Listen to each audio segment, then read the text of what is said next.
Shalom, Yasharallah. First and foremost, I would like to give all glory, honor, and infinite praises to Yahweh, Bahashem, Yahweh Shai, Bahashem Chadash. Double honors to the beloved elders and the apostles at Great Millstone that taught me this truth, and peace and salutations to all you hopeful left document out there that are laboring, that are pushing this word in truth and in sincerity.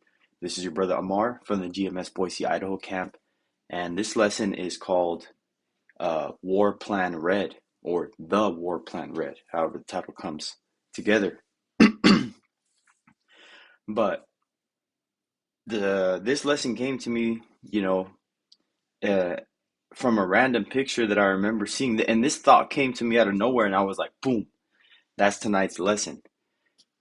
And a little bit of the history of this and the reason why I want to bring this out, and I'm going to try to think of how I can present this information to you and how it just connects to prophecy. And the main point of this lesson is how this is just another reason how the beast will hate the whore.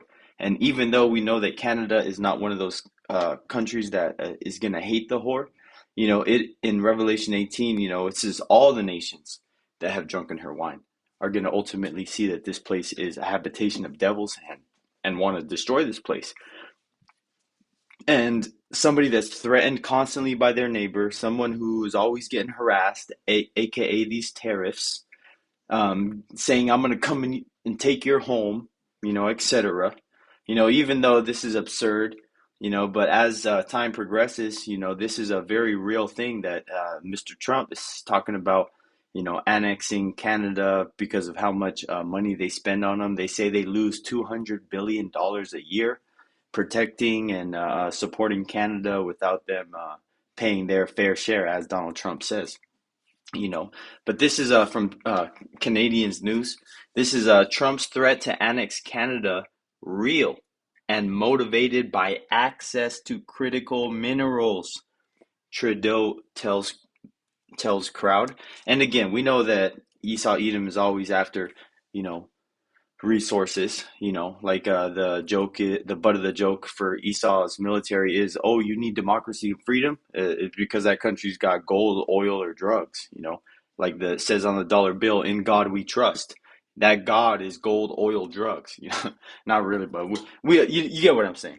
But this is relevant because of the conflict that Babylon the Great is causing with its so-called allies or its friends, and these tariffs that are 25% on Canada and Mexico, as well as 10% on Canada's energy infrastructure, which is the electricity and the oil that they produce for us. But this is just what Trudeau said, This is Prime Minister Justin Trudeau told business leaders at the Canada-U.S. Economic Summit in Toronto that U.S. President Donald Trump's threat to annex Canada is a real thing, motivated by his desire to tap into the country's critical minerals. Because if you look in Canada's land, they're very mountainous regions, and most mountainous regions have a lot of gems, minerals, etc. And I live in Idaho, and they call this state the gem state. And the gem state is because there's so many crystals, amethysts, all types of rocks. I've been on backpacking trips walking around, and I've literally found crystals just laying on the ground. But you gotta, know what you're looking for when you're walking. But the point is that the mountainous regions that Canada is mainly, the landscape is mainly mountain areas, have a lot of that lithium, which is what they use for their batteries and their computer components. And I wanted to jump down to this, but this is following the public's remarks at Canada-U.S. Economic Summit. Prime Minister Justin Trudeau told business and labor leaders that U.S. President Donald Trump's comments about making Canada the 51st state are a real thing. Trudeau's comments were heard over the loudspeakers. So he's telling his people, and there's been videos of Canadians, pulling all American products off the shelves, and all this stuff. And all this is just turning America into more of a weaker nation because it's creating more enemies, and we understand. I remember a few years ago, maybe last year actually, a brother did a video about how Canada was staging a military base full of Chinese troops, you know. So I just wanted to say that so you can understand where I'm going with the next segment of information that I want to give you, which is called War Plan Red. And War Plan Red was an actual plan that was leaked and wasn't officially declassified until 1974 of the United States government wanting to invade Canada. Because at the time of World War II and the time that this plan was drawn up, the United States was still on edge on joining World War II. And they didn't want to join World War II up until Pearl Harbor happened. And once Pearl Harbor happened, then the Americans got all patriotic, which we know was an inside job, just like 9/11, to get us into the so-called war on terror. You know, the American war machine got woken up after Pearl Harbor and caused them to, kind of scrap these plans. But they were full-blown ready to invade Canada.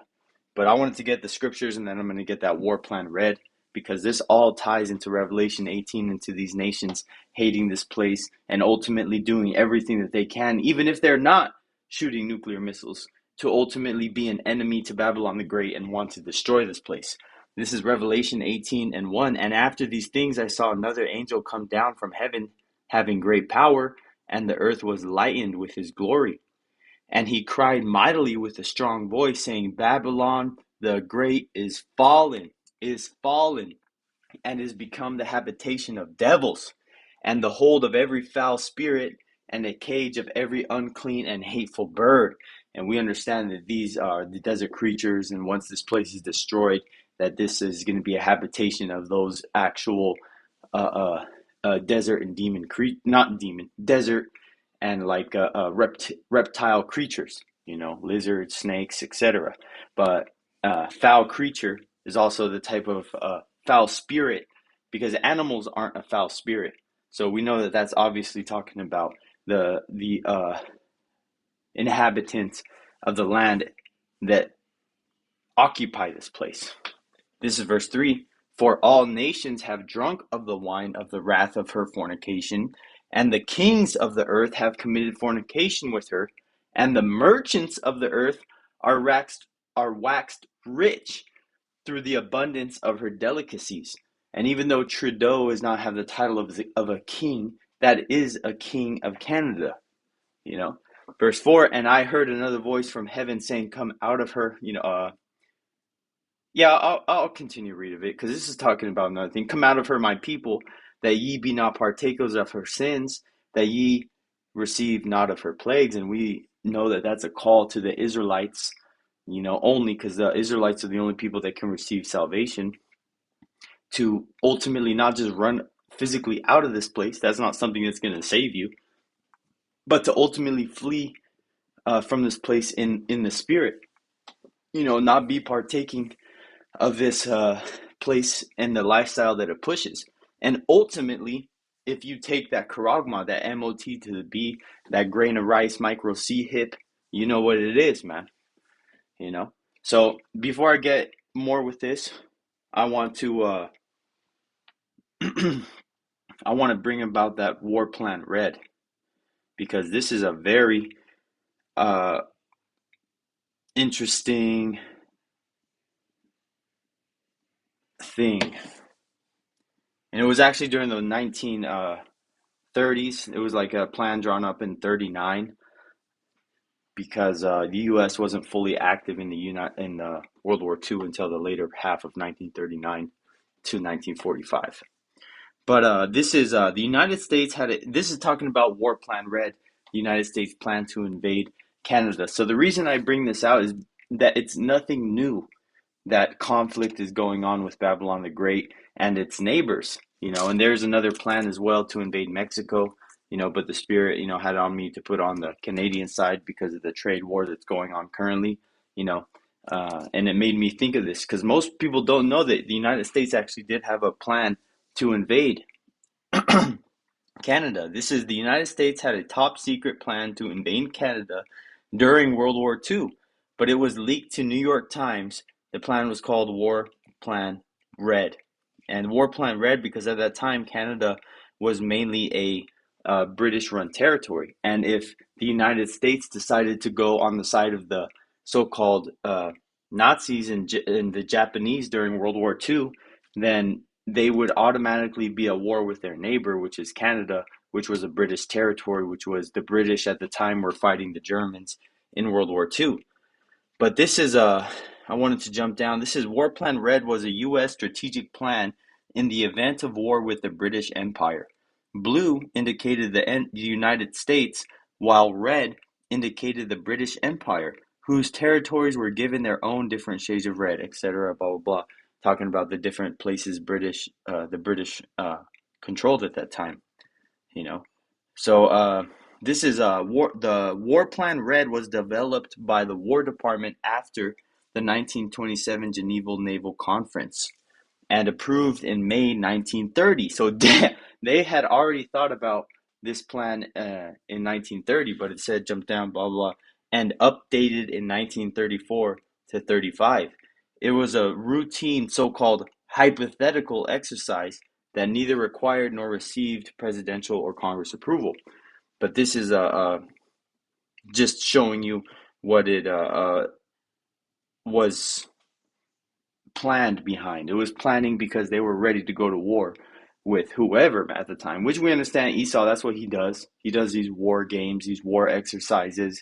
He plans war rooms is what they call it, is when they see that how many ships, how many planes, how many soldiers, how many motives of transporting supplies different countries have, and then they put them against their simulations. So this is something that Esau was doing even back in the day. But all I wanted to show with this is, not a lot of people know that, and the plans, and I'm going to show you in this image. If you look at this image, it shows you that the U.S. was ready to strike first, along these routes, and then they were ready to have the Canadians come against them on the offensive. So they were ready for both sides of the spectrum, on the offensive if they were going to invade, or the defensive, how they were going to do it. So again, I wanted to show you this video to show you that this is nothing new with the conflict of Canada and the US going at each other's necks. And ultimately, it's going to be something that's going to happen again in the future, because this place is, like I said in the beginning, if they don't directly shoot missiles themselves on Babylon the Great, they're going to be an instrument of bringing them down. Whether they use Canada as a staging ground to invade Babylon, as they use Canada as a staging ground to train troops of enemies of the U.S., whatever it is, man. There's even talks of Denmark and the European Union sending troops over to Iceland or Greenland, whatever fucking one Trump was talking about buying, to defend it in case the U.S. went over there, man. So they know how the U.S. gets down. So I wanted to come back into Revelation 18 and read a couple more scriptures, then close it out. This is Revelation 18:5. For her sins have reached unto heaven, and the power hath remembered her iniquities. Hey, so ultimately this place is going to get the most crucial punishment. Verse 6, reward her even as she rewarded you, and double unto her double according to her works. In the cup which she hath filled, fill to her double. And that is going to be the honor of Yahweh Shai, first and foremost, cracking those clouds, the heavenly host, and the elect that are going to be able to reward this bitch with payback the way that she did our people, man. Verse 7, and this talking about that she is Esau, Edom, and these heathen nations. Verse 7, well, that she on the beast, not to confuse you, brothers, is the great whore, Babylon the Great. But ultimately, all these nations had a part, just to make sure that there's no confusion that I'm applying all the nations to that whore riding the beast, because that's not the breakdown. We understand, that image as, those certain nations, and the whore riding the beast as Babylon the Great. So just to make that clear, so no new brothers are confused. Verse 7, how much she hath glorified herself and lived deliciously, so much torment and sorrow give her. For she saith in her heart, I sit a queen and am no widow, and she see Salakia and shall see no sorrow, because this place is called the virgin daughter of Babylon, because this place has never been invaded by a foreign army. never had large scale battles where they've had cities get blasted down because planes were dropping bombs and there was multiple war fronts on Babylon the Great. No, this never happened other than when the Gadites and the Issacharites and Reubenites were getting slaughtered. The northern kingdom over here and the southern kingdom were getting slaughtered by you damn fucking dirty, crusty cockroaches, you fucking Edomites, man. So, continuing, therefore shall her plagues come in one day, Revelation 18:8. Therefore shall her plagues come in one day, death and mourning and famine, and she shall be utterly burned with fire, because that's what you do to a whore. For strong is the Lord Yahweh Bashem Yahushai, who judgeth her, and the kings of the earth who have committed fornication and lived deliciously with her shall bewail her and lament for her when they shall see the smoke of her burning, showing you that this place is going out by fire, aka thermonuclear fire. Verse 10, standing afar off for the fear of her torment, saying, Alas, alas, that great city Babylon, that mighty city, for in 1 hour is thy judgment come. Again, showing you the proof that nuclear thermal missiles, that the thermonuclear missiles are melting this place, as well as the chariot laser beams, coming down, zapping this place, overkill. Like, I don't know if you brothers seen that video where it showed like the missiles flying, and then an asteroid hit Babylon, and then the aliens came and blew a hole in this bitch, and then the fucking smoke and the lava melted this place even more. Like, there's a little AI simulation, but it's yapa, man, because it goes to show you how this whole earth was totally reformed by the amount of destruction that is coming, upon the enemies of Yashra Allah and all those that come against Yahweh Bashim Yahushai, man. Y'all gonna see that there is a power, and everybody is gonna fear, and everybody is gonna believe. Every single soul is gonna believe in Yahweh Bashim Yahushai. Ultimately, when the new city and holy Jerusalem, New Jerusalem, Salaki, I was saying Holy Jerusalem, which is not going off by saying that, Holy Jerusalem, New Jerusalem. When they see that who are the true rulers, every knee shall bow. Every knee shall bow. And I'll get that and I'll close it out. That's the spirit. Every knee shall bow to Yahweh Bashem Yahushai.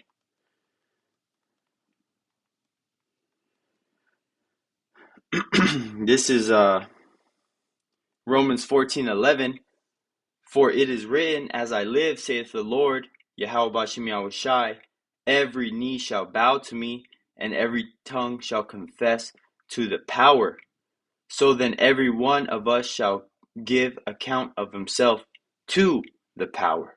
So ultimately, you're going to choose a side, and that side of you choosing is going to come whether you take the charagma and whether you fail or pass the hour of temptation, when this devil comes down with great anger, great fury, and he shows his horns one last time to be able to come down upon the Israelites like no other time before. That's when you're going to really see who you trust in these last days, because you have put your full faith in Yahweh Bashem Yahushai and not trusting Esau Edom to sustain you. And when I mean to sustain you, I mean by you taking that charagma so that you can continue to buy and sell and so-called prosper and be able to maintain and live in his society, which is not something that we push, because we know that this place is not our rest. Pursuant to Micah 2:10, arise ye and depart, for this is not your rest, because it is polluted. It shall destroy you, even with a sore destruction. So with that being said, put your mind into forgetting this place, because the way that these things are coming out, man, who knows, next week, 2 weeks, 3 weeks, the Babylon the Great could come up with a huge deception. Something out of the blue could come up that, hey man, Esau Edom got you people in the scare again, just like back in 2020. So be ready, stay on guard, and keep building the spirit up, because we're coming on the time of Passover, which we know is a heavy time. So stay strapped up with the full armor of Yahweh Bashem Yahushai, according to Ephesians chapter 6, you know. So, Lord willing, that this lesson was edifying unto the elect. Till next time, I'd like to give all glory, honor, and infinite praises to Yahweh, Bahashim, Yahweh Shai, Bahashim, Chakdash, and double honors to the beloved elders and the apostles at Great Millstone that taught me this truth, and peace and salutations to all you hopeful elect Akim out there laboring that are pushing this word and truth and in sincerity. Till next time, Lord willing, Shalom.